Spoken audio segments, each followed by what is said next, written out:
amikor ki van rendesen engedve, és tudja, hogy minden rendben van, akkor még tisztán, hogy miért nagyon megszólítani. Persze.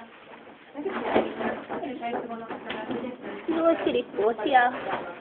És jól voltatok volna is elmenni. De utána nem kell. De valószínűleg jól érzem. Szia, Filippo! Igen, most azért kiengedni kell. Igen. Gyere! Gyere! Gyere!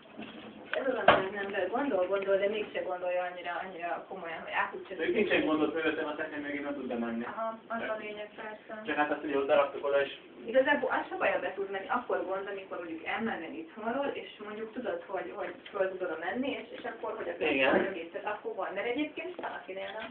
Meg ezért jó, hogyha valamilyen vezényszóra betanítjuk őket, hogy el akarsz menni, akkor jöjjön elő. Na most, ha minden oké, meg otthon vagyunk, akkor a kis túra azért elég szépen jönnek. Meg a erre fognak jönni. Tehát most ugye idegen helyen vagyunk, mert titeket még nem ismernek, de ezt is lehet csinálni, amikor hozzátok a tojást, akkor ti is fütyültök, és akkor előbb-utóbb rájönnek, hogy aha, ez itt nekem fütyülésen a tojás. Igen. Tök jó. És meg fogják tanulni nagyon gyorsan. Összeismert, hogy tetszett az elmetás, ez kuszkós, meg izgalmas. Ilyenekből nem lenne érdemes egyébként ételt csinálni nekik, mert nem érdemes. Csúszik. Csúszik is.